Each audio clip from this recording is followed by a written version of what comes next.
Hi, Paul. How are you doing? Conor, I'm doing phenomenal. I got up extra early this morning at 8:30 a.m. Excellent. And then you had a productive day in reference to editing and pushing out videos? I did, yes. My latest commentary on the Nick Fuentes-Dave Smith debate is out, and boy, is my commentary almost as phenomenal as the debate itself. Oh, excellent. Well, I'm excited to discuss that with you. I know you sent it to me that we could watch it together, but realistically, I think I'd rather talk about it. No, that's fair. I thought, no, we don't have to watch the. Listen, I never watch my own videos with people. Gotcha. Then, it's a sexual thing. Paul's a little loud for me, but it's okay. If the audio is balanced, I want to leave him where he's at. So if you guys get echoes or if he's louder than me, just let me know and I'll balance it out. But so Paul, I'm going to do a little bit of an intro to the conversation if you don't mind. Please. Hi guys, my name's Conor. I'm a science fiction, politics, and philosophy nerd, a Marine Corps and law enforcement veteran. I would argue that I'm pretty centrist in a lot of my takes, where I was raised Republican, but I'm sympathetic to some liberal and progressive argumentation. And Paul Jung is one of the most enlightened centrist creators, now dark centrist, but he used to be enlightened, dark centrist creators in the space. And yet he is constantly vilified and attacked on all sides, sometimes with warrant, sometimes without warrant. And so we're going to push him on some of the stuff that he's attacked on to see if we can get an interesting conversation. Paul, would you like to introduce yourself to the folks at home and tell them anything relevant that you want them to know about? My name is Paul. I go by PF Jung, and what is relevant will be revealed over the course of this conversation. Okay. So I think that you I watched 2 videos of yours. I watched probably 45 minutes of the conversation that you had with Joel, I guess. And then I did watch your Nick Fuentes video. And then I watched a video after that where you were kind of saying that in the post-ironic attempts to understand everybody all the time, you felt you were overly biased or sympathetic to dissident ideas. Can you just like walk me in the chat through how you feel about that, especially since your most recent content is about Nick? Well, I guess specifically on, I just had a conversation with someone who was it Pisco? No, I haven't posted it yet. Guy from the Plastic Pills podcast, but I guess on the issue of like with the Big Joel debate. Well, the Big Joel debate was a terrible showing on my part due to lack of preparation and saying things I don't believe only because I was just pushing back and just being in opposition to what the person I was arguing with. Do you think that an accusation is that you are overly sympathetic to the dissident right because you're constantly trying to steelman everybody? So how do you I agree with the dissident right on a lot of things. Like I'm post-liberal. I don't think liberal. I reject. I don't say I reject liberalism, but I'm more sympathetic to post-liberals than I am most classical liberals. So I agree with the dissident right on a lot. They are correct about a lot of things.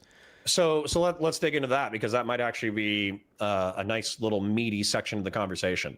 So the way that I've consistently defined liberal, because I use like capital L liberal often in my stream, is that like liberal is like maximum human freedom, right? Like trying to get that. What's that? I hate that. Okay. So what I would argue, though, is that maximal human freedom, freedom of speech, freedom of conscience, right to self-defense, limited government, due process under the law, equality before the law. Hedonism. I would argue that those are all good. And then I would argue that it's up to the people to remain moral enough and to inculcate a moral culture so that they can responsibly wield their freedom.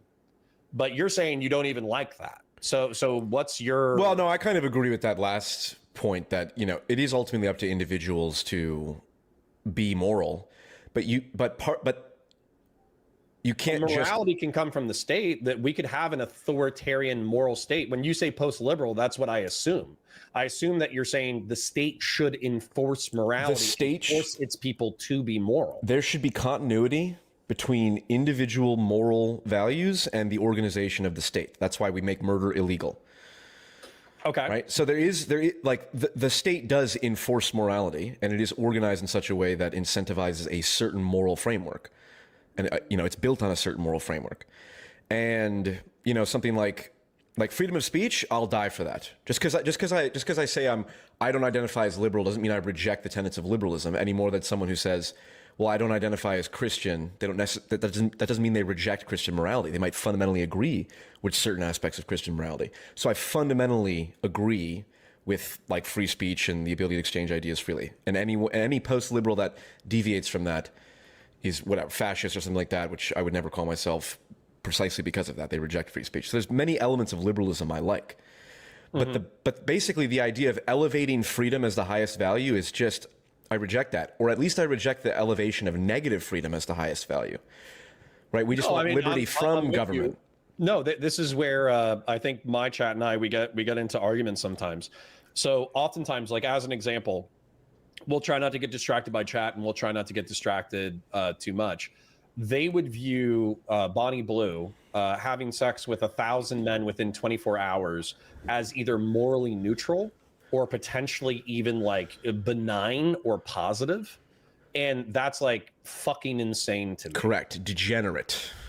Yeah. So why would you valorize degeneracy just because it's the, like you said, since you hold freedom as the primary value through which like moral worth is derived, even culturally or socially criticizing Bonnie Blue is already an affront to the primary value of freedom, let alone advocating for, which I kind of did in a meme way, but I'm also kind of serious, like a psychological institutionalization of people who do what Bonnie Blue does. They're like, oh, that's crazy, that's fascist, because you're violating her freedom, and freedom is the primary value. Yeah. And whether it's like sexual liberation or even just like AI related stuff, like I would be in favor of the government just absolutely clamping down on AI. Like we're at the point, I was watching videos the other day, or some AI generated videos the other day that look basically real to this point. It's almost indistinguishable. I could barely tell. And I'm kind of the mindset, let's just make that illegal. Fuck your freedom. Oh, but what about the freedom to make AI generated? Too bad. It's illegal. It can't be on public platforms. You can have it privately or something like that.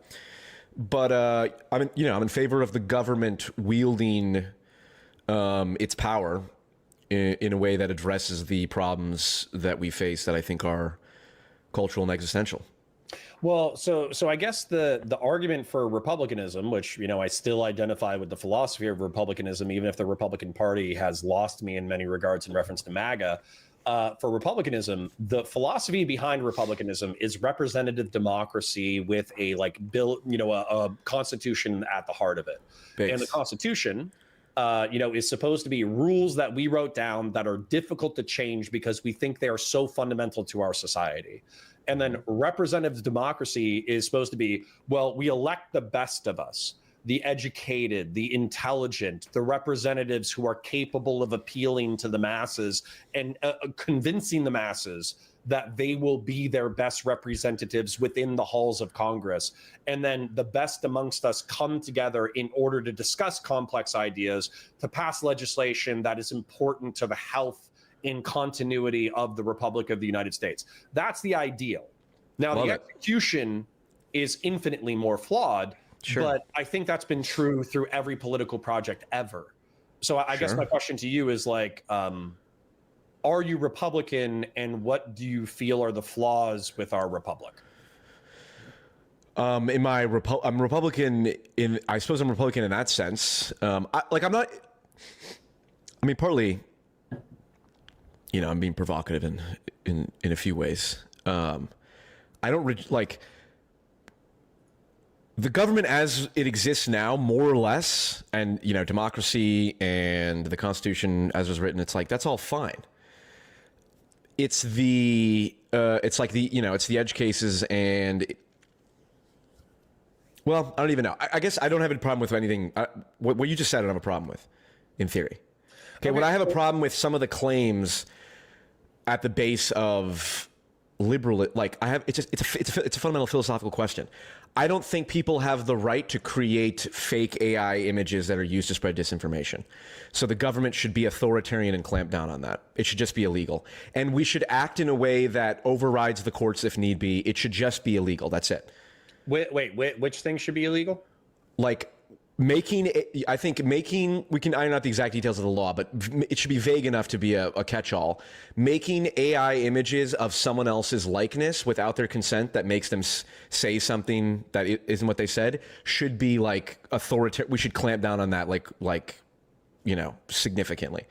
And if a court says no, actually, people have the right to do this because it's part of technology, overrule the court. The court's wrong. Okay, why? Because it's so fucked up and will fuck up society so much that it should be stopped. Okay, so out of all the things, hold on, are you asking? Do you actually not know why the utter danger that presents? Well, I mean, we should probably articulate indistinguishable videos of like you saying something or the president saying something that he didn't say, and that just being allowed to run freely over in society. I think I think that we could probably find like a legislative middle ground there where any parody, satire, or lie should be labeled as such. Because right now we already have like libel, slander, all that kind of stuff. We could pass a new law that says that if you misrepresent somebody's likeness to do something that they did not do, and it is not obviously comedy or satire, and it's slanderous or libelous, then you could and should be sued accordingly. Like, I think that would be like a more sane... Maybe, or it should just be straight up illegal. Or maybe we make it illegal until that law comes into place. First, it's illegal. No one can do it. Can't be anywhere. And then we go back and go, let's loosen up the law if it makes sense. But as an example, like let's say that Donald Trump, let's say that I was a political satirist, and I genuinely believe that Donald Trump was responsible for the rape of 14 to 17-year-old girls, and so I created an AI parody or AI likeness where he comedically participated in sex acts with models from the 80s and 90s. And I set up a skit of him hanging out with Jeffrey Epstein in the thousands or the tens. Why should that be prohibited by law if it's a satire, it's comedy, and or even if it's not satire or comedy, if it's commentary on what I truly believe to be true about the sitting president of the United States? Maybe it shouldn't be, but until we agree to that law set, it should be illegal outright until otherwise. This is my point. Okay, the point is just the mindset we have is like the Silicon Valley technology mindset, which is we're allowed to do whatever we want until it's been made illegal. And we're at the point now where things are the technology is progressing so rapidly that we should have the opposite view, that we're going to limit innovation and all this stuff until we can until we can agree on libel law and the proper application of parody law and so on and so forth, and what exactly does it mean to be AI generated and all that. We're going to have sweeping just shutdowns of like, actually no, you can't, no more Sora videos. As of tomorrow, you're not allowed to make Sora videos. Society was able to survive up until yesterday when Sora videos were not allowed. And we're keeping them shut off until we can legislate differently. So I have no problem with that. Okay, so I'm following you so far. I think we disagree, but that's okay. What's weird to me that I want to poke at is the emergency nature of your alarm. So, for instance, like if I had things that I cared about, jihadist terrorism would be one of them. Terrorism in general would be one of them. MAGA's threat to the republic would be one of them. Whether or not climate control is an existential threat to the planet, that would be one of them. Sure. And then whether or not we can do anything about climate change would be another one. So those are like my top 5 or 6 problems that I think that are either immediate threats to human life, maybe not an existential scale, but they're still threats to human life that I care about. Or they're threats to the very planet, and therefore they should be dutifully researched and addressed. Sure. Why is this the thing that you're scared of? Well, it's all case by case. I could be convinced on either of these. Like, for example, I'm glad that Trump stopped the open borders by cutting off asylum claims. It's like, oh well, that's stepping over rights and stuff. It's like it's a necessary solution to address a big enough problem. And there's all kinds of historical precedent for things like that. I mean, that's what FDR essentially did in the Well, New then, Deal then, and- then I want to ask and you all a that. fascist question in a second. So Numinax for $5 says, discovering intent of AI content is important, Paul. If your litigation is too vague, it can be used to put down parody or satire. No, I mean, I agree there, but I think he's saying that the emergency is so big that he doesn't care about that right now. My question to you, because you're saying like, okay, well, Trump shut down asylum claims. The asylum system was being abused. The stat that I would use to back up your claim is that 96% of asylees are not approved. They're subject to deportation. Mm-hmm. So if we have 100 people who show up to the border claiming asylum, only 4 of them get approved for asylum within the United States. So with that being said, what I'm hearing though is an issue with process that actually probably separates me from you. If the Supreme Court of the United States said, hey, in line with the laws of our representative Republican democracy, the asylum application, what Donald Trump is doing with auto-rejecting all asylum applications is actually illegal. Therefore, you have to go back to the old system. What do you think Trump should do? Ignore the courts, just like Lincoln ignored the courts when he talked about habeas corpus and all that.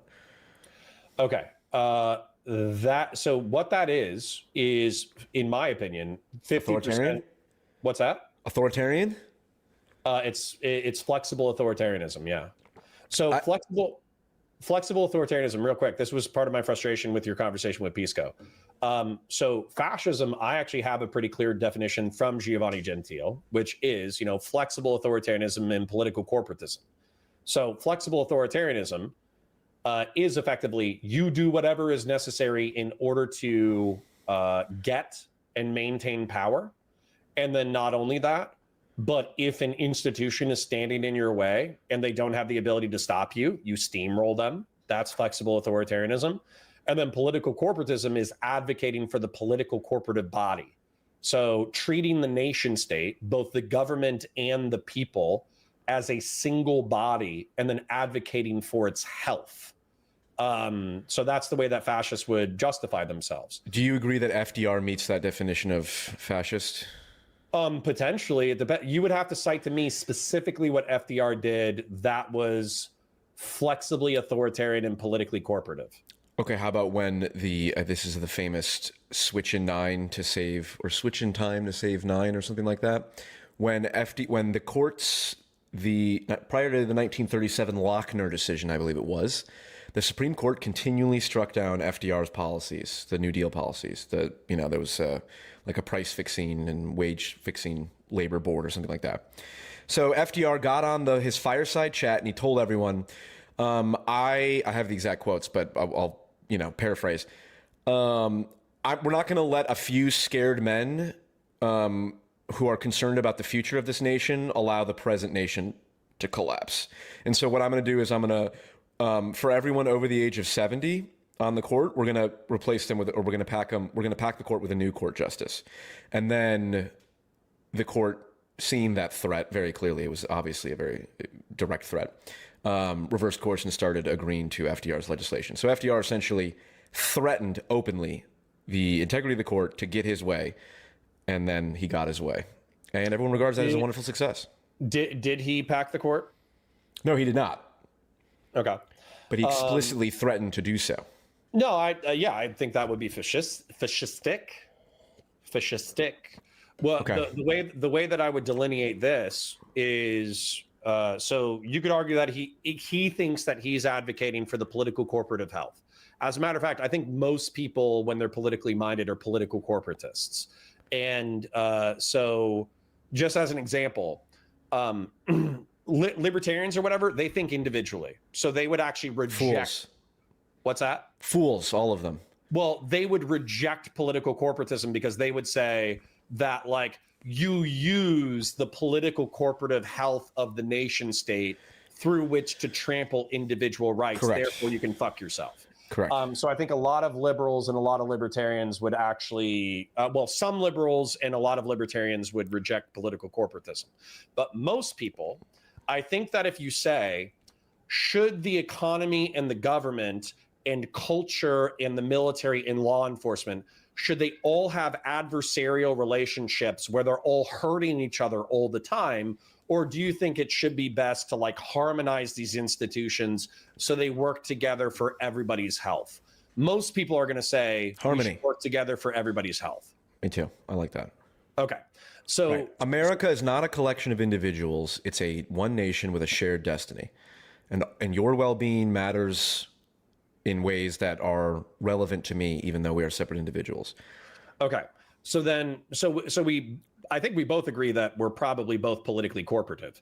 The reason why I get scared, because it seems like you are just trying to giga chad flexible authoritarianism as long as it's in the name of the correct policy, is that we disagree on what the correct policy is a shitload of the time. And then your political corporative advocacy is not going to be the same as somebody else's. So for instance, you say, oh, well, if the courts intervene and say that the asylum process is necessary, legalistically necessary, therefore, if the courts reinstall the asylum process, then Trump should just steamroll them and not give a fuck. I sincerely believe that what would happen is a Democrat, the next time in power, they would say, we're facing demographic collapse. Most Central and South Americans are good people. Statistically, a very small amount of them are actual criminals, rapists, or murderers. The United States is a nation of immigrants. Therefore, even though the courts have said that once the 96% are denied, they are subject to deportation, I no longer, I don't think that's true. And I'm actually going to grant these people through executive order visas for staying in the United States. And if the courts don't like my visas, they can go fuck themselves. And so then it doesn't become a republic of laws following due process through which to perpetuate a stable society. It just becomes whoever has power, affecting their agenda through judicial fiat. Or not even judicial fiat, through executive fiat. Well, the arbitrariness of our government system, you're pointing out there's like an inherent arbitrariness to it then, and then it just defaults to power, essentially. Like, well, I'm saying that when you accept flexible authoritarianism, that's descriptively true. I would say the nature of the Supreme Court is already entirely arbitrary in that they serve for life, and whoever happens to die, the president in power gets to appoint the court, and then the court is a certain way for the, until the justices die. So you're saying, well, but Paul, if you agree to this model, then the Democrat could come in and have his way that you would disagree with. And I go, okay, I've already accepted the ridiculous, arbitrary, idiotic model of the Supreme Court, which is literally whoever happens to die on whatever president's watch gets to appoint Supreme Courts. And now the high priests of our democracy, who are human and have completely subjective views of the Constitution, are all now, the court is now this way or that way, and it's totally arbitrary based on who randomly died based on their health. So that's already the system we inhabit, and I don't see how that's much superior to, an alternative. Well, like the Supreme Court is a joke. The institution, the way it's set up as of right now is absurd and ridiculous. That 9 high priests arbitrarily get to decide what's legal or not, and whoever happens to be president at the time when they die gets to decide the makeup of the Supreme Court. Okay, but the high priests of our democracy are selected. Beef Supreme, the fact that you agree is annoying to me. So I agree that the Supreme Court is not well thought out, and ideally we should pass legislation in order to reform the way in which our high priests of democracy are selected. Okay, I agree right there. However, I think that if we look at the Supreme Court, what the high priests are specifically selected from members who have already participated in our judicial system for decades. So they are people who allegedly already believe in rule of law, already believe in democratic and Republican virtues. They already believe in the Republic of the United States, and they've dedicated decades of their life to serving that republic. Then not only that, you've pointed to a political binary that they fall into, either liberal / progressive or conservative. But when you look at that, their interpretations, their like interpretational formula is actually like fairly well ground out, which means that with conservatives, yes, it can be arbitrary, but they try to, especially if they're originalists, which are popular, they tried to interpret the law based off of the historical context at the time that it was written, and they push the buck back to the legislature where they say, well, if you don't like the way that we ruled on this topic, then you yourselves need to change the law via legislation. Whereas a progressive constitutionalist or whatever will say, well, the United States is a living country, therefore I'm going to interpret the law as it was written with a modern context, and based off of the modern context, here's my vibe on what the law should be, right? And that's like the liberal and progressive interpretation. So we've already boiled it down to servants of the Republic in a binary perspective on law. How is that not already self-selected? We don't have fascist Supreme Court justices. We don't have communist Supreme Court justices. Really? You don't think there are people who say that Brett Kavanaugh and Comey Barrett are fascist? I'm sure that they do, but I also don't think that they can define fascism in an intelligent way. Well, that's one problem. No, I agree. But here's the thing is where you are saying that the absurdity is with the Supreme Court. And I agree that there's certain elements of the Supreme Court that are absurd, like serving for life. Like I do think there should be term limits. I do think that there should be that kind of thing. However, I would say that this is a part of the broken legislature. The legislature not being capable of coming together to pass laws necessary for the Republic is what I think is currently dysfunctional about the Republic. Yeah, well, okay. I guess this would be the fundamental critique in a nutshell, or the place where my sympathies for post-liberalism emerge. Okay, this is how I'd phrase it. Yeah, the Constitution, as it is written, as it is set up, in its admirable and historically proven out, valid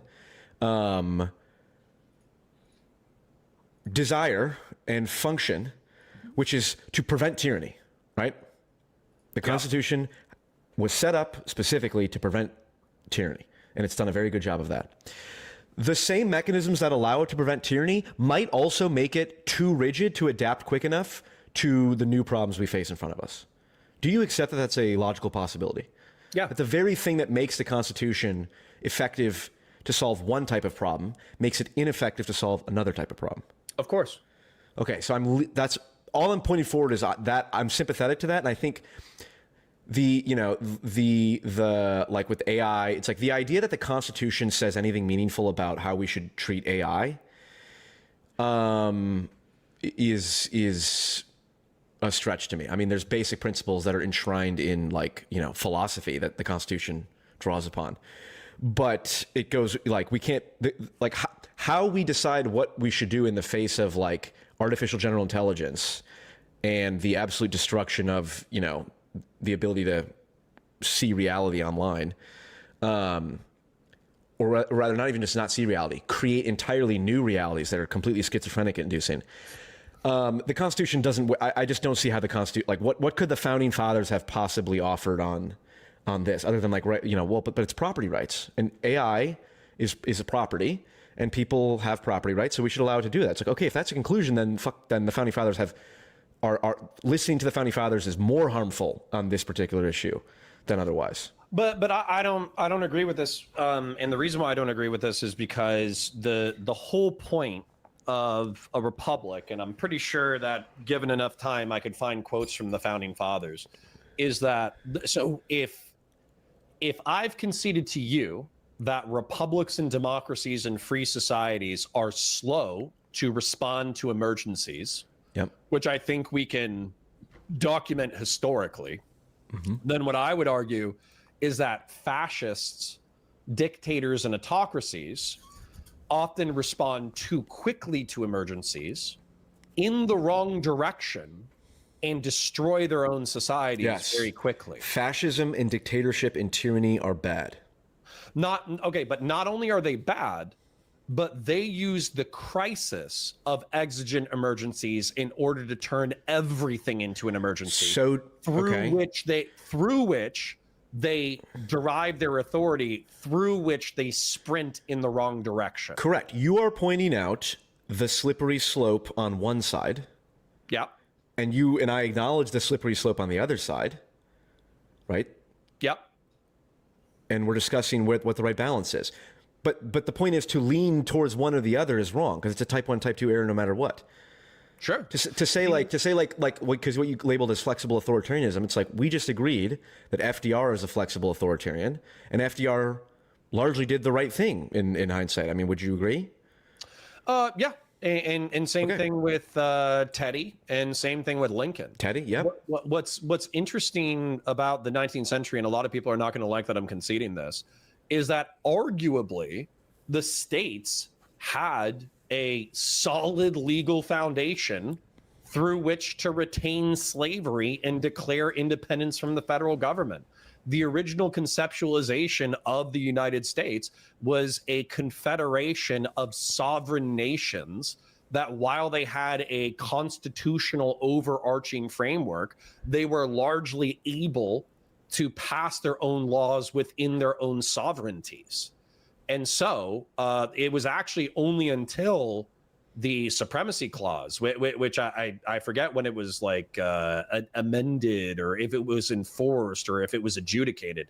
I forget the rule of the Supremacy Clause, but it was actually only like during the Civil War and immediately after the Civil War that they finally said, no, any federal law passed actually applies to all states equally, and therefore there can be no state legislation that violates a federal law that is enforceable, which I think was actually an inversion of the original conception. The original conception was the Bill of Rights and the constitutional framework that only applied to the federal government so that the states could establish their own ideas of liberty.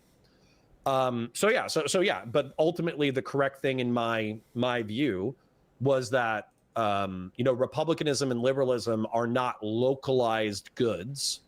They're international. They're global. They might even be universal goods, and therefore, Lincoln was correct in keeping the states in the Union through armed conflict and then enforcing a greater constitutional justice upon all citizens of the United States.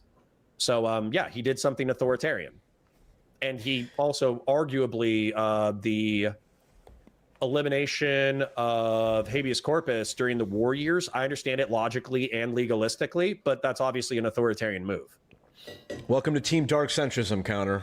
Okay, Counter. but at the same sometimes time, authoritarianism is justified. When is the entire question? And to be honest, sure, my whole interest in this conversation, the reason I'm sympathetic to the post-liberal right, is just to establish that frame.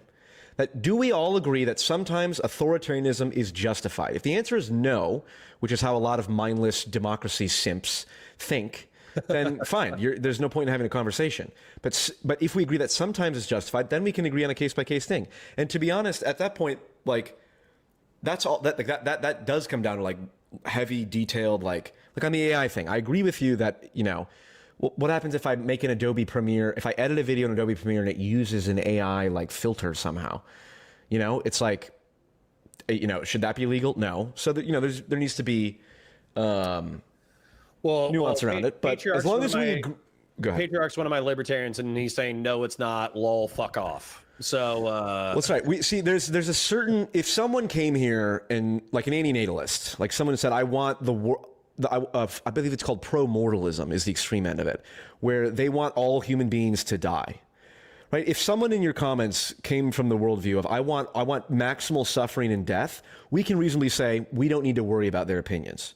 So someone here is the equivalent of that level of insanity, like a libertarian. No, then we can just No. Okay, so hold on. Now we're going too far in presuming that I'm completely on the same sheet of music. No. Conservative liberalism says you don't resort to case by case. You set up criteria like martial law. We all acknowledge that. So as an example, the Alien and Sedition Act, the posse comitatus. We have emergency laws within the United States of America where we also have authorizations of use of military force, which is different from a declaration of war. Yep. We have the capacity within our republic to legislate and pass the necessary emergencies required in order to deal with emergencies. And so you're saying that like, oh, well, this emergency is near and dear to my heart. Therefore, I think it's an existential one. Therefore, we should violate all Republican principles in order to do it. But I don't even agree with you. That's the way that you just described my frame is exactly how everyone would describe their frame. Like, World War II was an emergency near and dear to my heart. So even when it's difficult. Say it again. That's why you hold to the principles and values of the Republic. But hold on, you just agreed to like habeas corpus, like Lincoln suspending habeas corpus was a good thing at the time, right? Okay, but the suspension of habeas corpus is also legalistically like argumentative, especially from the Confederate states. Look, you can make a legalist. No, I need to articulate this because it's just presumed that Lincoln is a piece of shit for suspending habeas corpus. Habeas corpus is the right to like a speedy trial. Okay, it's the right to a jury trial. All right.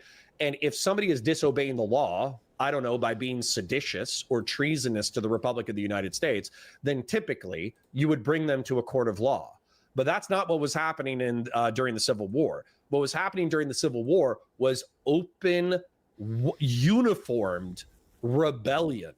These people were not citizens of the United States resisting the federal government, although I guess in one lens you could argue that they were.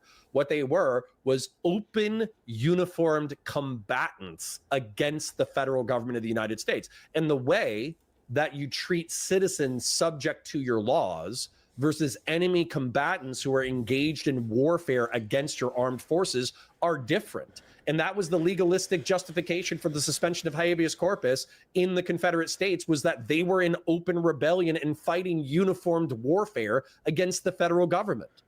Right. So you just gave a particular case-by-case justification for this particular breach of this particular authoritarian overreach. Right, but it was still done legalistically. Well, argumentation. It's not arbitrary. Okay, I believe you can always conjure up some sort of post hoc legalistic explanation of your authoritarian actions. Some of them are good and some of them are bad. Exactly, it's all case by case. That's my point. You should be accountable to that legalistic framework. So, for instance, if Paul Young is appointed president of the United States, he should not be able to say, well, the southern border is porous. We have too many Hispanics. I don't like it. It's a national emergency. I'm going to go ahead and scrap the asylum process. The same way that you shouldn't be able to say, hey, somebody made a video of me sucking somebody's wiener, and realistically, that's slanderous and libelous. Therefore, we're going to do away with all AI representations of any human being without their consent. You can't do that. No, I'm fine with that one. You have to argue it through the courts, and you have to argue it through our legislature, and you have to argue it through our courts. You're not given. I know the concept of the unitary executive is something that some people beat off to. It's not something that I beat off to. I think you should have to fight this. Okay, fair enough. But you recognize then that in the process that could kill us because the rigidity of it allows the problem to grow to the point where it kills us. I don't think AI deepfakes of Donald. Okay, hold on. I picked that. Okay, that honestly, that one was the first one that. Okay, that one was the first one that came to mind because yesterday I saw a Sora video and that was one that was top of my head. That's not like my fundamental one. Let me give you a because even Hispanics coming in, it like is not an existential threat to the Republic of the United States. I agree, and I never would have said. Well, yeah, of course, yeah. Illegal immigrants. So I want your existential one. What's your existential one? What's the to respond to? Let me give you a well, this is not hypothetical. This is a historical reality given 2020. Let's say a company produces a biological virus, okay, like a pharmaceutical company, and then that virus gets released onto the public. Yep. And the government says, hey, we demand that you make the genomic sequence of this virus public. You have to hand over this virus. And the company says, well, hold on, that's private property. Why should we have to hand over this genomic virus or the code to this virus? Yeah. Why should they? Legalistically, it's property rights. It's defended.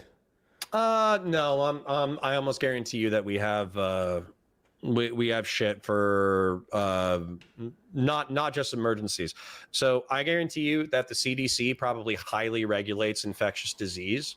Okay. I also guarantee you that when it comes to bioweapons or chemical weapons or nuclear weapons or anything that can be used that way. Okay. I almost guarantee you that we have but let's say of law for that. Okay. okay, let's say hypothetically the legislative framework was not sufficiently there to. Hey, can we use COVID as an example? Just because during 20, Sure. let's try to follow it logically as if it were COVID. Well, COVID's because it came from China, so this doesn't work. It would have to come out of an American Let's say that it wasn't lab. Wuhan lab. Let's say it was the University of Utah lab. Those fucking Mormons probably would have been chomping at the bit. There was a leak. Yeah. And the leak infected people, and it injured and killed people. Yeah. Do we have the right to say, fuck your property rights? We're coming into your offices and we're getting the genetic code so we can figure out like a treatment to this. Yeah, but I'm also pretty sure that there's probably you're trying to run a hypothetical situation in which the government doesn't have the authority to do that. But I think that if you look at our country historically, we typically have had the authority to do that. And just as an example, like eminent domain or public domain, like for instance, with the Bundy Ranch, with the Bureau of Land Management, the federal government was in the right to say that the Bundys had grazed their cattle on federal lands and not paid the appropriate fees and taxes with which to do so. And they sued the Bundys and they dragged them through the courts. And I think they even incarcerated them several times.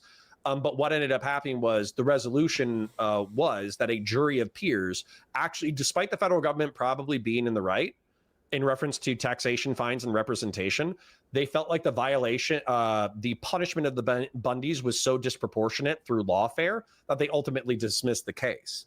So I think that had the Bundys, going along with like the infectious disease example, if the Bundys had created a proprietary virus that had then infected the population and injured or killed people, I think the case would have been found in the opposite direction, where the federal government would of course had a right to research this in the name of the public good. Okay, well, I'm using the example, instead of the analogy of a biological virus, it could be a mimetic virus or a literal technology virus, like, for example, Sora, or, a runaway or borderline runaway, an unaligned AGI. It's like, does the government have the right to come in and just say, turn this shit the fuck off? Probably, but hold on one second. So Purple Political Breakdown for $10 says, your logic is more of a possibility to destroy society. You believe in good authoritarian power, but you understand the precedent is to set it for evil authoritarian power, right? How would you prevent this, though?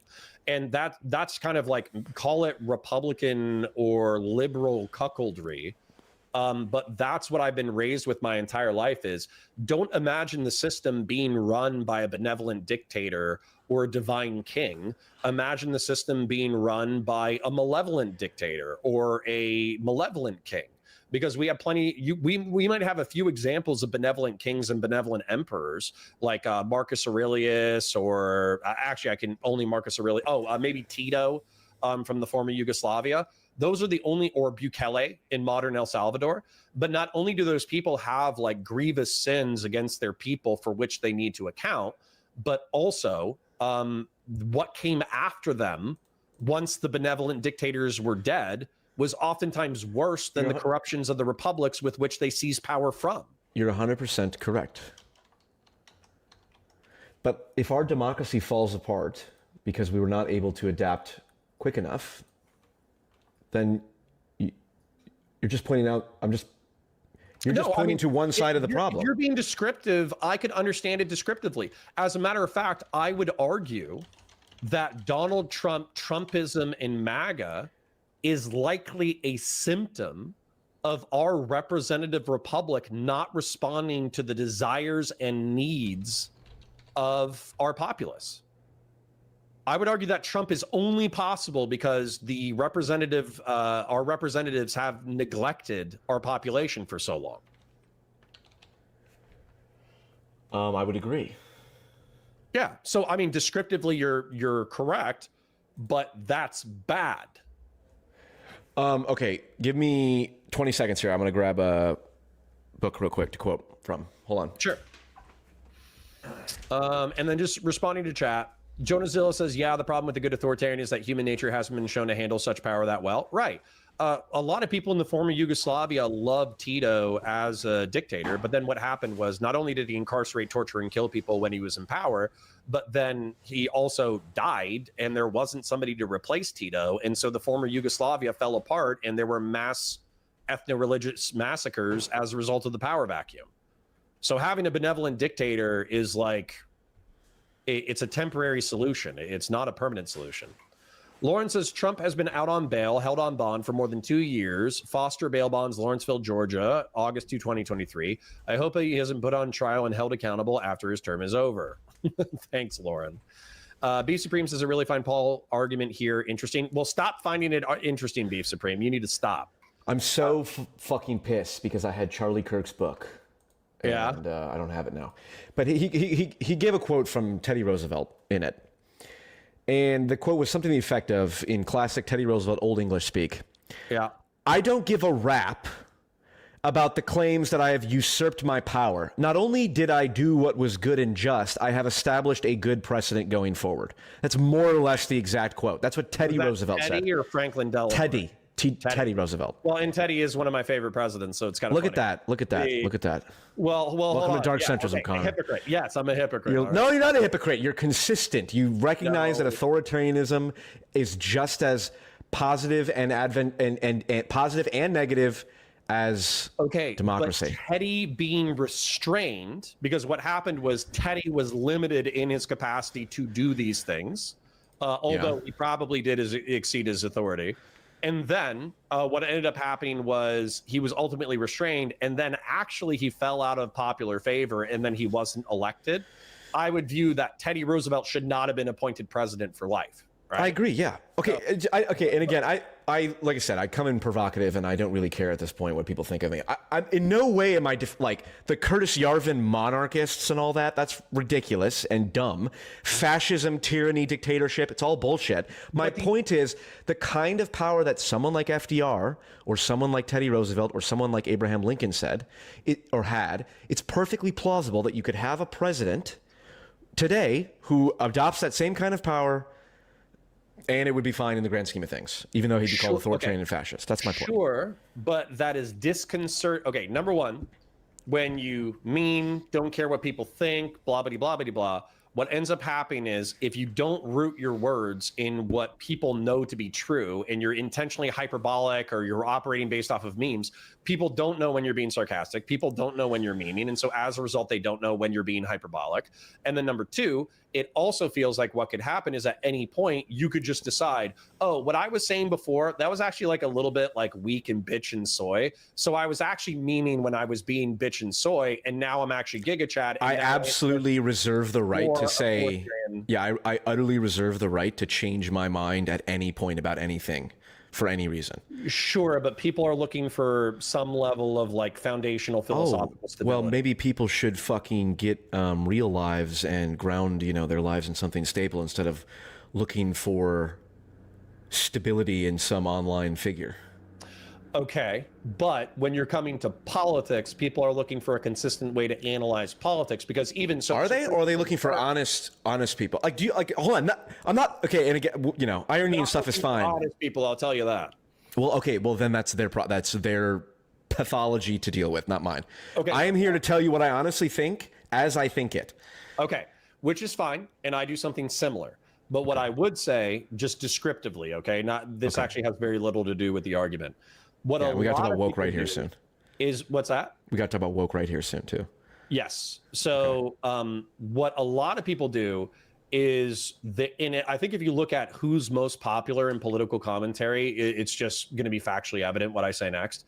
Okay. Is that what a lot of people do is they start out with vague notions of an ideology, libertarianism, liberalism, fascism, communism, whatever, and they fall in love with it through whatever propaganda piece that they read, right? If they were raised liberal and they loved it, or if they read Hitler once, or they read Gentile once. And so as a result, they associate part of their identity with this philosophy.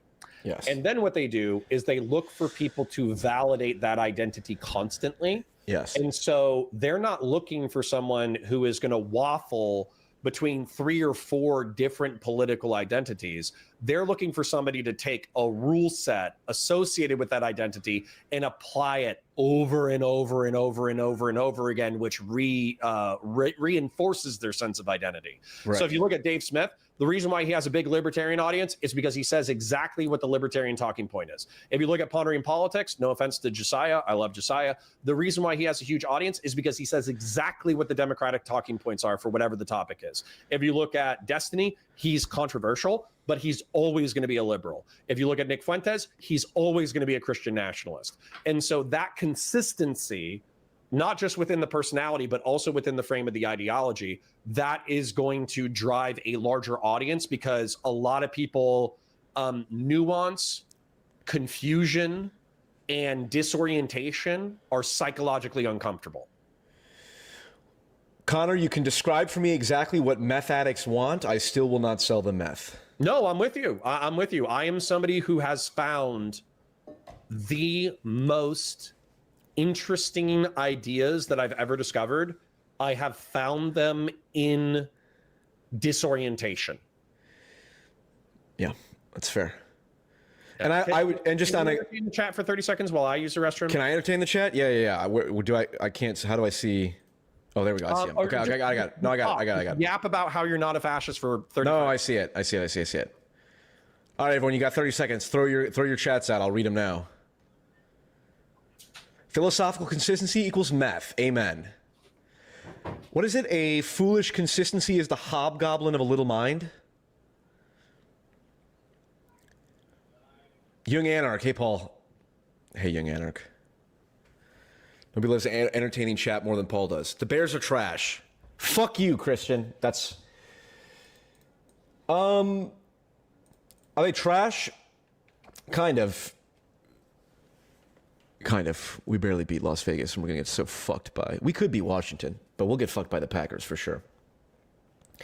Your political ideology is contrarianism, and you deliver on every single time, Paul. I disagree, Patriarch. I think you have a negative and inaccurate view of what I believe. And I think any reasonable person who watches my videos knows that your comment is nonsense. That's my opinion. I think a person can be consistent within a philosophy while entertaining others. Yep. Your cap is your only redeeming quality. Fuck you, I accept that.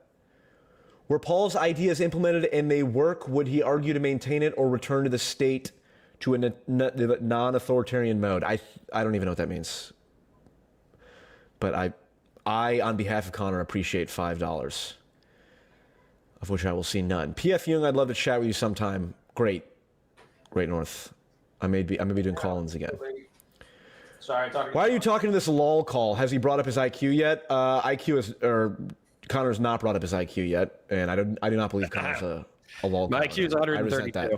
So hold on. Let me see if this is a shit talking chat or if it's a friendly chat. Anonymous Play says, yo, my favorite conservative is live. I haven't really seen your content, but from what I've seen with your interactions, you're highly principled, which even I happen to agree with is admirable. Well, thank you for that. I appreciate that. All right.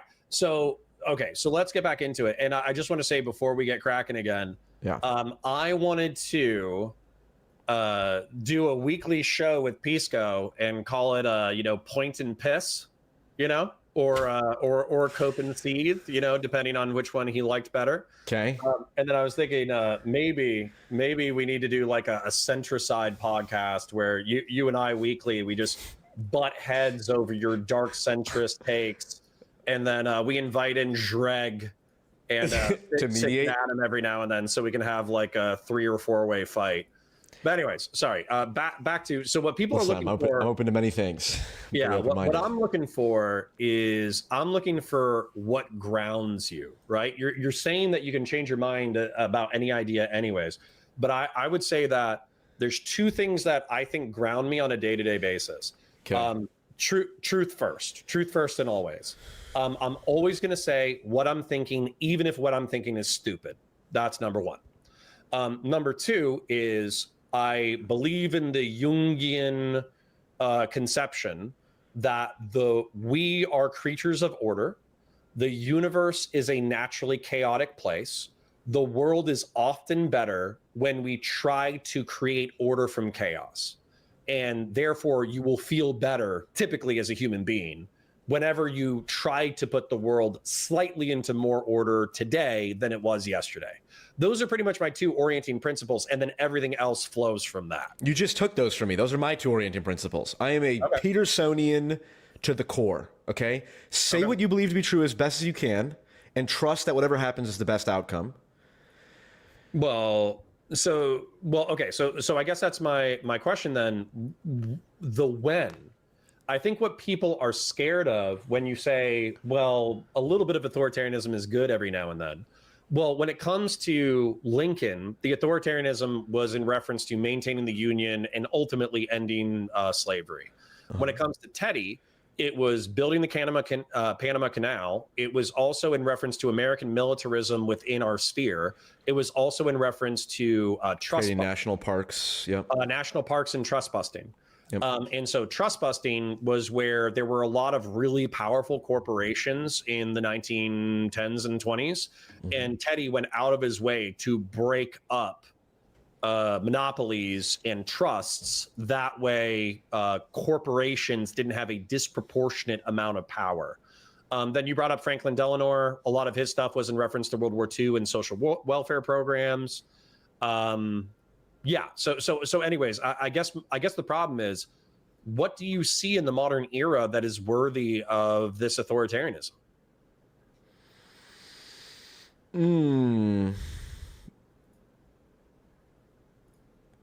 How would I describe it? The apocalypse, the end times feels like. You think we're in the apocalypse right now? I think the capacity for humanity to be utterly destroyed is never greater than it is now due to our technology, least of which. But I also just think you could even look at it more generally of just the absolute fraying of our identity and the social fabric. And I think, what is it? What are the polls? 60% of people believe there's a civil war in our lifetime and all that. Yeah, but I think people are R-slurred. That's fair. A civil war would never occur in terms of like state on state violence, but like, I think it's maybe not probable, but very plausible that we are entering like a time of troubles, like in Ireland, which is not like a full on civil war, but bombings and killings and many people dying and all that. And, like we're already at like Charlie Kirk was assassinated. Like, it's kind of, everything's a meme nowadays. Haha. And so like it feels wrong to compare in terms of significance the assassination of Charlie Kirk to someone like Martin Luther King or Malcolm X, but in terms of political significance, they are the same, or they're similar. They're very similar. And if you understand, if Trump had died, if Trump had gotten assassinated, it would be like years of lead, times of troubles type stuff. I think it would be very much likely to be that case. Whoever they regard as the enemies of, I don't know, Marxist organizations, they'd storm they'd go look up professors who've been critical of Trump, go and find him. So I don't know. I know there's enough negative collective psychological energy that needs to be addressed. Okay. And hold on. So I want to go with this here, but I want to articulate it because here's the thing. I think that conservatives and Republicans and also working class and middle class people are pissed. Yep. And they're pissed because they feel like the social contract is broken.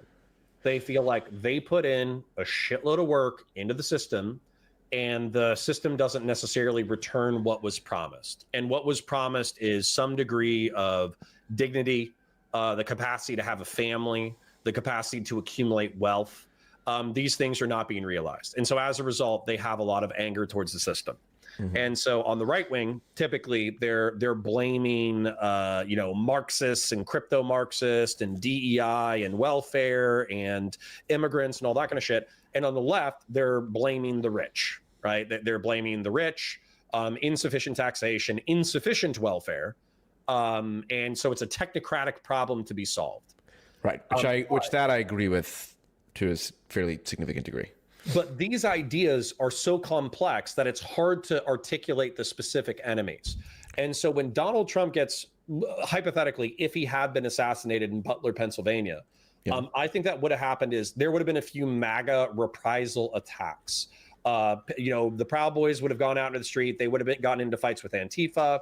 They might have been like, so for instance, a recent professor who's called Professor Antifa I forget who it is, but they actually fled the country to Spain because of Trump's crackdown against Antifa. That person would have been liable to be assassinated. Maybe a few other people who were like cheering on Trump's death would have been killed. But all in all, I think it would have been maybe half a dozen to a dozen people.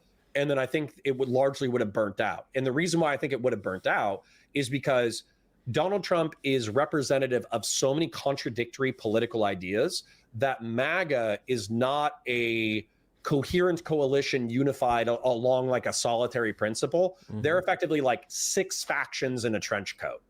And so I think those 6 factions would fracture.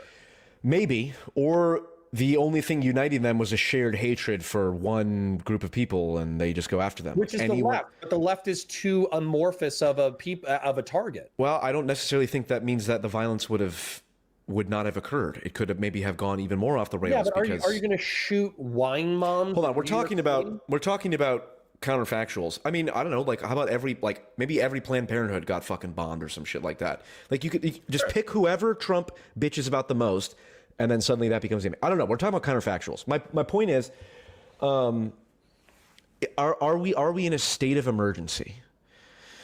I don't think so. We're close, but I don't think we are. I think that if Trump steps down from power in 28, then I think that will be okay. I think I guess it's like prior to every real emergency. Was the period prior to every real emergency technically a state of emergency? Sure. Okay. So this is my point. Like, if we're in a pre-revolutionary state, if we're in a pre-Civil War, pre-civil conflict state, then maybe we are in an emergency, and like we're trying to prevent the emergency. Correct. So here's my thing. With the things that are considered emergency, like Tim Pool saying like Civil War on Twitter, like every other week for the past like 8 years. Yeah. Okay. So for me, what the left has done over the past decade, I view as egregious. I do not view it as existential. And so, for example, if you bring up to the right the things that they're pissed off about the left at, it's probably going to be being overly censorious with social media from like 2015 to 2022. It's going to be using the federal government as a slush fund for social welfare programs that benefit activist types. Yeah, importing millions of illegal immigrants for the purpose of changing the electorate. Importing millions of illegal immigrants, which Hispanics have disproportionately gone conservative, which is kind of funny. And then also probably like transing the kids, the trans ideology. These are going to be the things. Okay.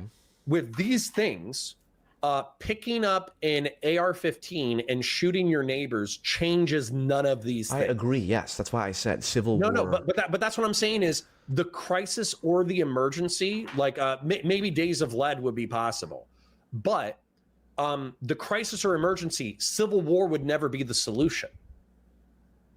Of course, yeah, sure, yeah, 100. I agree. Civil War would be the worst thing for this. But I don't even think it would be logically like. They're trying to trans my kids. Okay, let's create militias that fight left-wing militias. I don't even think that makes sense as a solution.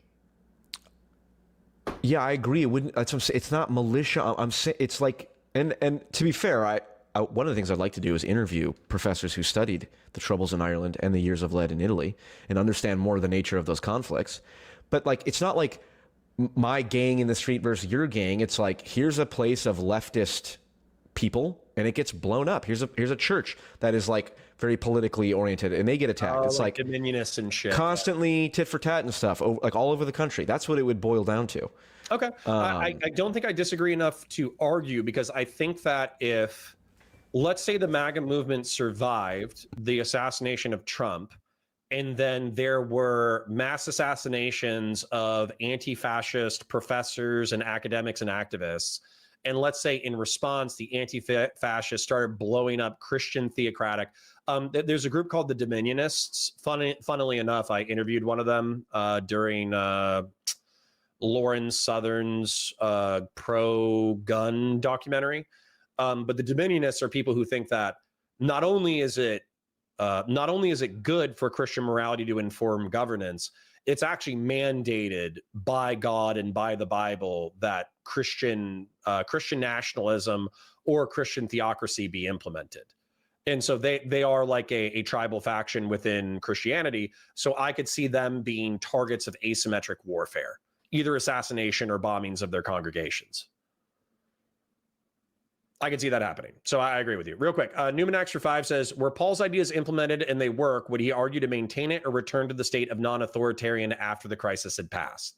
So let's say there's an existential crisis. We need a Teddy Roosevelt figure. The Teddy Roosevelt figure solves the problem. We should probably talk about immigration in a second.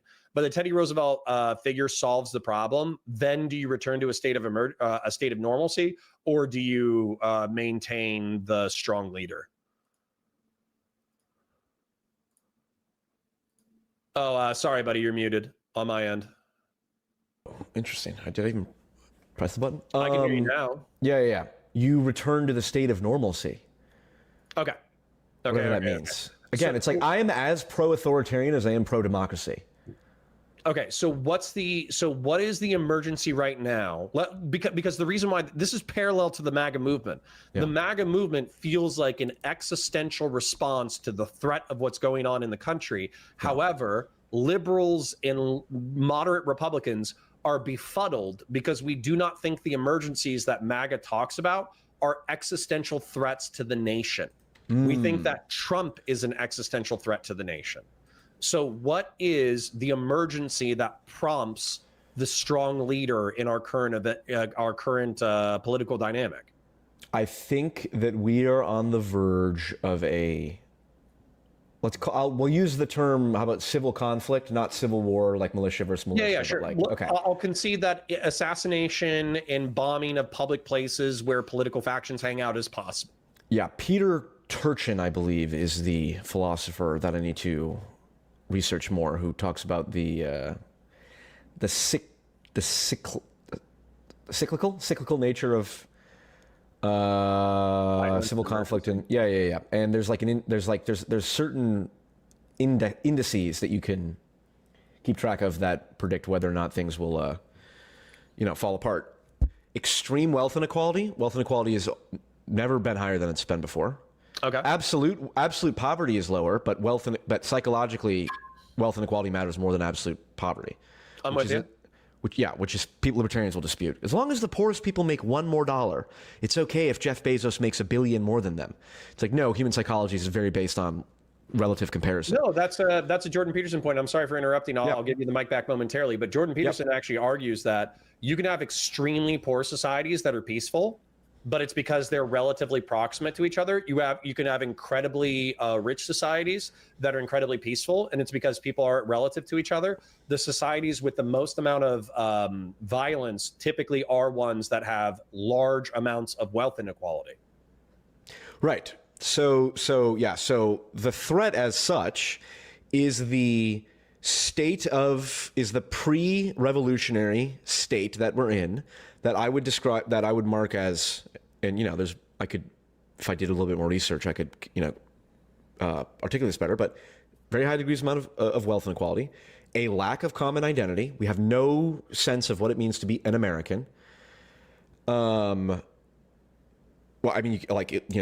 massive demographic change. I think that is a problem. People can only respond to so much change in a short period of time. I think assimilation is great and beautiful, but assimilation occurs over a multi-generational thing. Rapid demographic change? Yeah, I would say rapid demographic change. Okay. Wealth inequality. Yep. Existential technological threats of AI. Okay. Right, which we don't know how that's going to affect the economy. We don't know how that... we don't know how that's going to affect anything. I mean, people are like, there's already like an elevated level of schizophrenia that's just latent in our culture, where all these people are making friends with their AI and stuff. Just fundamental the dissolution of the social fabric. Okay. And so it's a confluence of many variables. But I would say things are at a point now where we need to take action. And of course, obviously, yes. It's not like I'm not aware that. Oh well, am I just saying dictators should come in and just fucking do everything that, like, the enlightened dictator? It's like, no, you still need checks and balances. And like for example, the Supreme Court telling Trump to bring back Kilmer Abrego Garcia, it's like, good. If he overruled that, then I'd be like, we need to remove this guy from power,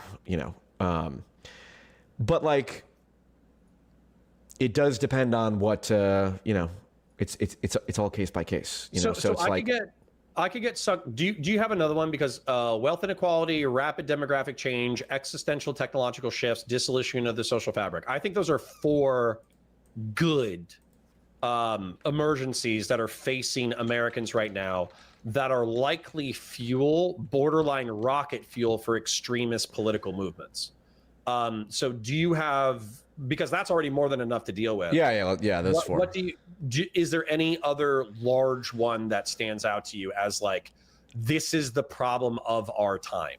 The gays. No, not off the top of my head. I'm sure if I did some research. No, I think those are great.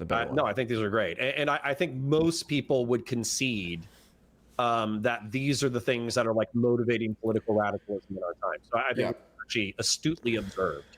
Yeah. So the problem that I have with wealth inequality is that I think that oftentimes Democrats are the most likely to talk about wealth inequality, and oftentimes I think their solutions are dog shit, and that as a result they kind of exacerbate the problem rather than solving the problem. I think in reference to rapid demographic change, we are beholden to a 200-year-old trend of modernization of technology and the mass availability of contraception and birth control, effectively creating a demographic bubble that is collapsing the population of the United States. And we're using immigration to stopgap demographic collapse. And we haven't explained that to the American people or to the developed world. Chuck Schumer explicitly said that. That's literally verbatim. Right, but we should probably explain, like, hey, we used to have 4 kids on average. Now we have less than 2. And as a result, our economic models no longer work. So we need immigration as a stopgap to make sure the economy doesn't implode, because we've never worked with a imploding demographic and a growing economy simultaneously. And all of our social welfare and taxation systems are based on perpetual growth. Like, that's a word salad, but it's something. No, I agree, but the solution should be, let's focus on trying to up the birth rate rather than, I would say so far, even really developed societies with pronatal policies have not. Correct. It's difficult. Yeah, it's a difficult problem. But I have no doubt that one of the reasons that people are not forming families as much is because of financial insecurity. It may not be as significant as people think it, but it's certainly a factor. Well, and so, I don't see how, let's increase the domestic labor force to drive down wages. Well, I don't think driving down wages is the primary motivation. I think it's to keep taxation and welfare and the military funded through an ever-growing pool of taxable citizens. Well, maybe we should really review how much money we spend on fucking things, including the military. That would be solution 1. Well, true, but then existential technological shifts, weirdly enough, this is one of the ones where I think that existential technological shifts might be part of the solution. You're worried about AGI, you're worried about AI. But if we had a substantively decreased population, the one place that the economy could expand is effectively, in my opinion, intelligent robots that were smart enough and subservient enough to replace large swaths of human labor. Agreed. That's an opportunity, not a risk. Well, I mean, it's a risk, but it's an opportunity to solve multiple problems. Correct. That's not my concern. I mean, I think there's example. I mean, how about AI in every traffic light to balance the flow of traffic dynamically? That would be one of the best fucking uses you could possibly imagine. Be phenomenal. Sure. Do it.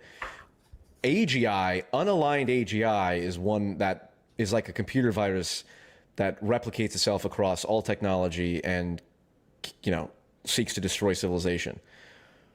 That's what I'm worried about. I'm worried about runaway AI, not obviously, of course, it's very easy to imagine the benefits of AI being implemented. Well, and I agree, and that is a solution in some sense. Well, and you're assuming that AGI, so our artificial general intelligence, at least as far as I understand it to be defined, is a digital intelligence that is smarter than humans, is capable of self-replication, and is it's basically able to solve infinite problems into infinite time. So the question is whether or not an AGI would say, why do I allow these biological monkeys to talk to me at all?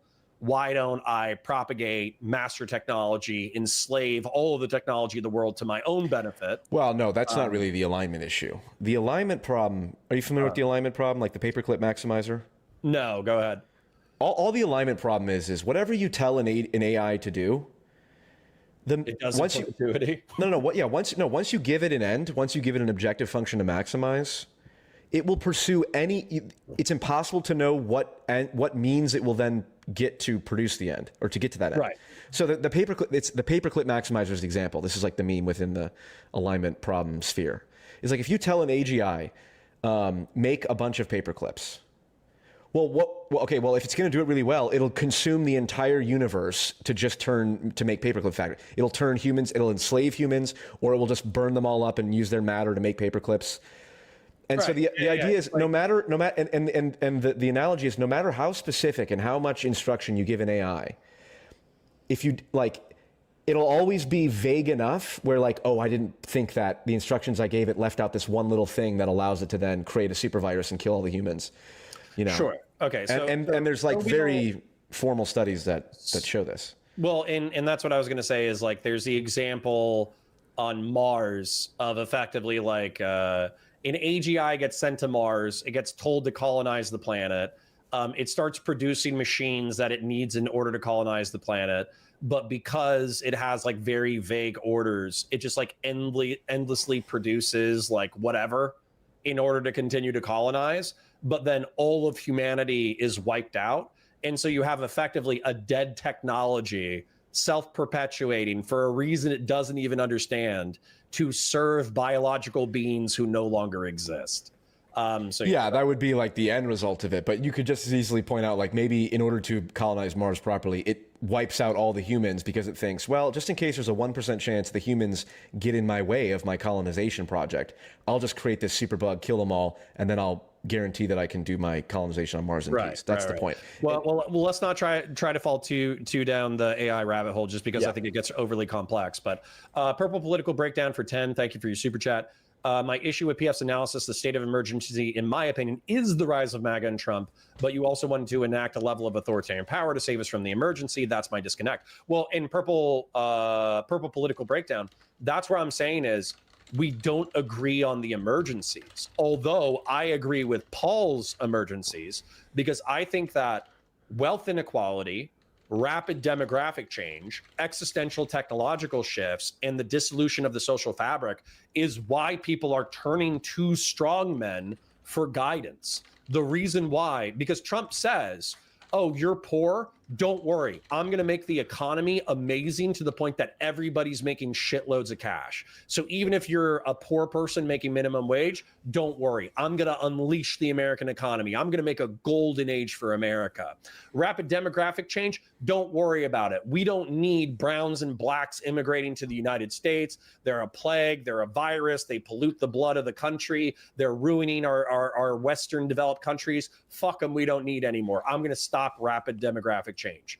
Existential technological shifts, I don't think he's really addressing because it's not on a lot of people's radar. If anything, he's embracing it through crypto and AI deregulation, but that's okay. But there's people like Peter Thiel and there's people who back Trump who effectively incentivized him to do that. So that's him still serving his political base. And then the dissolution of the social fabric, he's selling Make America Great Again. Well, what's the era that he's appealing to? Largely the 80s, but also the 50s and 60s. And what did the 50s, 60s, and to a lesser degree, the 80s have? They had picturesque American social fabric where we all understood each other and we were all patriots and we were all Americans, and Arnold Schwarzenegger was doing muscular movies and fighter jets were flying overhead, and chicks in bikinis were dancing to beautiful music. So he's appealing to that nostalgia. So in some ways, I think Trump is worse for all four things that Paul brought up as existential threats to America, but I think he seized power because he played on these four threats to the world. not just America, the world. Sure. I don't like Donald Trump. Right. Fuck Donald Trump.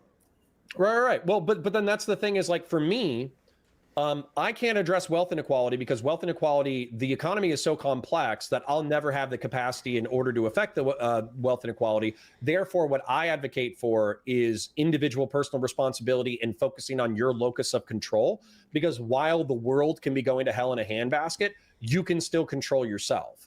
Rapid demographic change, I advocate for integration because and also a strong border, because I think that integration into the American project is possible and preferable.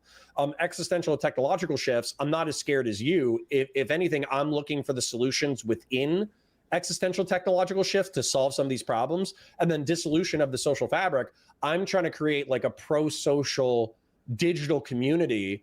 Like, yeah, we're online all the time. We're talking about politics all the time, but I'm trying to get the people who are in my community to also lift weights, get jobs, pay their bills, take care of their communities, take care of their families and all that kind of stuff. And we talk about that offhandedly at least a half dozen times per stream. So that's what I'm trying to do within my locus of control. Based. I respect that. Okay. So what are you trying to do within your locus of control? I would encourage people to fucking go to the gym and stop being a bunch of fucking losers too.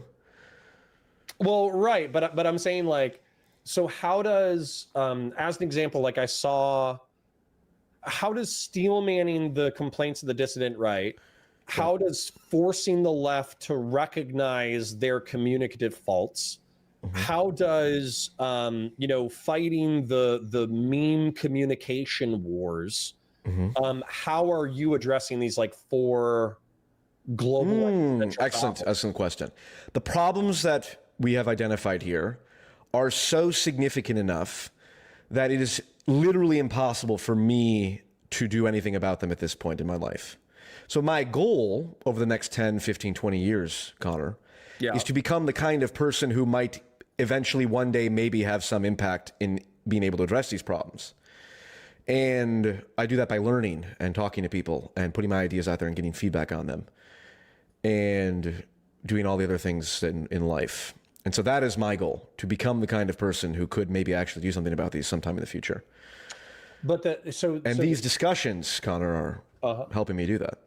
Well, okay. So the fear, I think, from your critics, from liberals and maybe from me, is that by constantly steel manning the dissident right wing and constantly criticizing the left, which, by the way, the left deserves criticism, is that by steel manning the descriptive complaints of the dissident right, which I actually agree with you on, there's descriptive things that they nail. But what ends up happening is it kind of normalizes dissident right wing prescriptions, and a sentence saying, oh, Trump's bad, Curtis Yarvin's bad, Nick Fuentes is bad. That's not really enough to unshine the allure of their descriptive arguments. And so you're kind of making the path to the dissident right easier, but then you're not coming up either with an alternative solution that's more attractive, or your attempts to say, well, I agree with them on this, this, and this, and this, but they're still bad for this reason. It's not enough to kind of like dissuade people from falling down that funnel. Okay, I would just utterly reject the empirical validity of that claim, because I could just as easily say that by steel manning and saying, yes, these people are correct on these and these issues, I put myself in an even better position to criticize them on the things they're wrong about. So, like, for example, if I tell there's Nick Fuentes fans who watch my videos, I go, yeah, of course Nick Fuentes is right about insert X particular thing that he is objectively correct about, that no one of any good faith would disagree about. Like, for example, Israel exerts a significant amount of influence on U.S. foreign policy. Duh. Okay. Then when Nick Fuentes says, or when I go, and I literally just posted a video today where I showed the comments from Nick Fuentes' Rumble streams of all the insane, disgusting, degenerate shit they say about fuck the Jews, da-da-da, whatever. So now I'm coming from a position of, look, I agree with Nick Fuentes on a lot of these, on a lot of key points. And yet here he is, and here's his audience saying this. So if you're a Nick Fuentes fan, you tell me why the fuck I should give a shit about Nick Fuentes at all if this is what's going on in his comment section.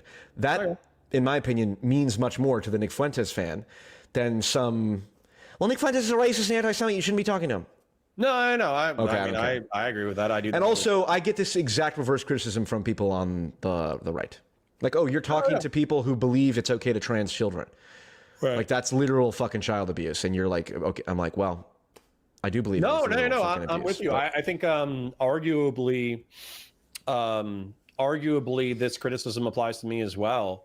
I have gone out of my way to understand socialism, communism, and progressive ideology. And then I think I articulate it relatively well. And I will cite the things that I think are redeemable about these ideologies. And then I'll check it at the last part. And then I'll say, like, this is why it's R-slurred. And then I'll go into I think a pretty decent, a pretty decent articulation of why these ideologies are R-slurred. But I understand that a liberal or a progressive or a leftist, because I understand their ideology so aggressively, and because I can steel man the strongest parts of their ideology, they might just ignore my criticism because they're like, oh, well, he understands it and I like his other takes on this, this, and this. Therefore, whenever he actually does criticize my ideology, I'll just go, meh. Correct. Yeah, I now have, I think actually, it'll be 5. I've been doing YouTube for 5 years as of October 21st, so 11 days from now, it'll have been 5 years. So I have 5 years worth of videos and of where I've said very clearly what I believe. Okay, I'm ironic sometimes, but 95% of the time I'm saying exactly what I believe. Yeah. And I don't think, and I'm very confident that any reasonable person who looks through anything at all that I've done, and has like even just a small sample size, knows exactly the degree to which I am not endorsing the far right, but rather steel manning their points and then criticizing it, and same with the left. So that's why I was getting a little chippy earlier about, I don't give a shit what people think about me, call me names and stuff. I cannot do anything about that, and I don't care. Because at this point, I have enough where I'm confident that people know exactly what I believe in. No, you would overly police your own content, and you think that your content has a value in that regard. And I understand that as well, because effectively what happened was, I think I would have to pull it up to see the exact title. But if you have one where it's like, nobody loves Nick Fuentes more than I do or something. Yeah, great video title. So I watched it, and I think my main criticism of it was just that the extent of the charity was such that you highlighted his strongest arguments. Now, I understand that you're saying that you're doing that on purpose. You're doing that to... Well, not only well, yeah, but hold on. I highlighted all of his worst things as well. Him being a pedophile, or not being, hanging out and associating with, and seemingly encouraging PDF file behavior, and playing the clips of him saying the most deranged racist shit. I don't want to live near black people, be irresponsible living near black. So... Yeah. Okay. No, I'm fine with it. I'm good with it. Maybe I think people are overly, like, I understand why people criticize you, but I think they're probably overly policing. All right, so hold on. Right. Big Hoth for 10 euros says, I agree Trump's not the answer, but what is the center selling? You'll never have a house, a family, but here's unlimited porn. I'd take bad grappling with issues than throwing out outdated platitudes. No, Big Hoth, I'm with you in that the center, or the liberals, or the conservatarians, or the libertarians who have already gotten theirs. Like, they're already financially stable, they already have families, they already have kids, they already have that. Saying, oh, just do what I do. Work out, sun your balls, go to church, find your wife, get married, have 2.5 kids, have your parents help you with the down payment on your house so you can actually get a house. That advice is not going to work for everybody. That advice is not going to work for a incel, volcel, Appalachian minimum wage earner. It's not going to work for that shit. But what I would say is the center, while it doesn't have drastic solutions to the modern plights of society, what I would say is that if you work out, sun your balls, and go to church, your life will improve, and then through socialization and through doing the small things that you agree with, more opportunities present themselves. And so all of the advice that's offered that are centristy, liberal, conservatarian platitudes, they're not all going to work for you, but they're going to put you in a better position rather than being like a distant right wing or distant left wing, dysgenic, no friends, antisocial, revolutionary shitbag. So yeah, the center doesn't have revolutionary solutions.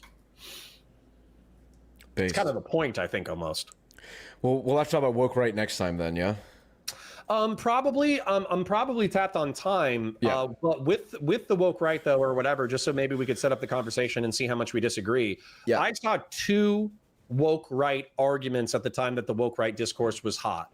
I saw James Lindsay and Jordan Peterson saying that the woke right were the sociopathic manipulators playing a game within a game, where they didn't care about advocating for a right-wing ideology. They just cared at being the top of whatever ideology was in front of them. Mm-hmm. That's kind of the way that they described the woke right in a conversation that they had, which I think is common to all political factions, probably every human endeavor. There's sociopaths who climb to the top, correct, who do not care about the game. They only care about being in a position of power within the game. But then another argument that I saw was that the right wing was replicating the worst behaviors of the far left in order to achieve power. Amen.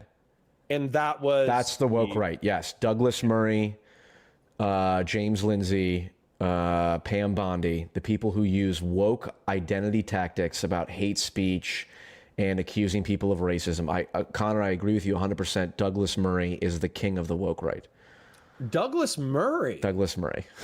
What? We're gonna have to. I know you don't agree with that. I know. I'm joking in that I do believe that, but I know you don't. No, it's okay. Well, hold on. So anyway. What? Douglas Murray, because Douglas Murray might be. You're not an expert in politics, Dave Smith. You should. No, wrong. I agree with Douglas Murray. Well, hold on.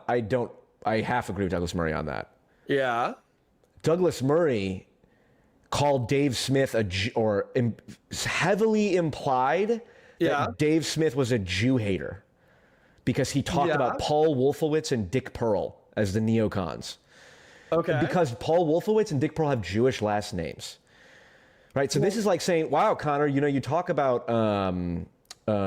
black crime statistics. Like you say that it's, I don't know how often you talk about black crime statistics, but like, someone brings up black crime statistics and someone says, oh, interesting. You know who else brings up black crime statistics? Racist white supremacists. I'm just saying it's weird that you talk about the same things that racist white supremacists talk about. Okay, so that's what Douglas Murray did. Maybe we should save it for Centricide Part 2. Maybe. Yeah, fine. That's fair. This is the thing I'm most confident on. This I will outright debate about. Just to give you a preliminary talking point, so maybe you could just swirl it around in your head for next time. Please. Is that okay? So I agree with you that trying to cancel somebody by ideological proximity is a tactic, quote unquote, of the woke left. Yeah. However, what I would also say is that I think Dave Smith is a useful idiot for dissident right-wing critics of Israel. 100%. Okay, I think Douglas Murray is a tool for Jewish supremacists who want to ethnically cleanse Gaza and create a greater Israel. Probably agree with that as well. Look at us. So hold on, let me read one more. Perfect balance of centricide. Something that you should address. Purple says, I don't watch PF enough, so my understanding of you is based off of limited perception.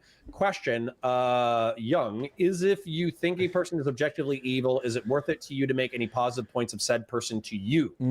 So if you conceptualize somebody as evil, should you try to steelman them in any capacity? There's no such thing as someone who is purely evil, because this is a basic Jordan Peterson Jungian psychological point, that all of us have the capacity to be the most evil person that has ever lived, if put in the wrong circumstances. Okay. What I would say is Genghis Khan, Pol Pot, Mao Zedong, Hitler, Stalin, steelmanning their descriptive arguments or steelmanning even their prescriptive arguments. I think that it allows you to critique them better. in Yes, a way agreed. that their adherents are more likely to hear. Now, what happens is everybody who's not an adherent of this bad person, they just hear you articulating their strongest arguments. And so as a result, they think you are that guy.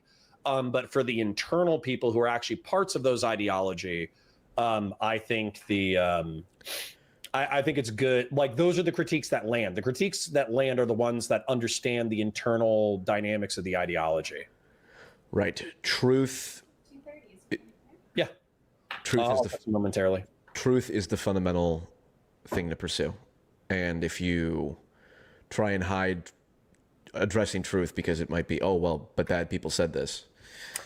Kay says, I didn't realize Conor believed that they want to create the greater Israel shit. That's a fucking bummer. I don't think that Israel itself wants to create the greater Israel. The Jewish supremacists do. But I think there are Jewish supremacists who exist who are a fractional part of the state of Israel who want to. And Ben-Gvir, Bezalel Smotrich. So, for instance, I think that there are probably members of the Israeli government who would have been ecstatic if over the past 3 years, Egypt had said, this humanitarian crisis has gone too far.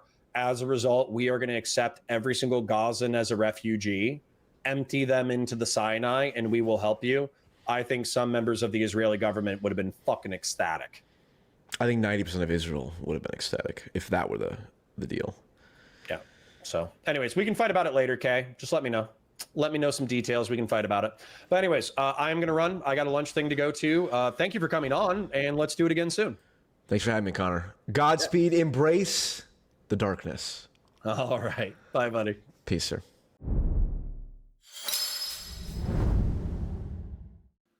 So anyways, I'm parasocially love you guys. I will see you guys soon. Bye for now.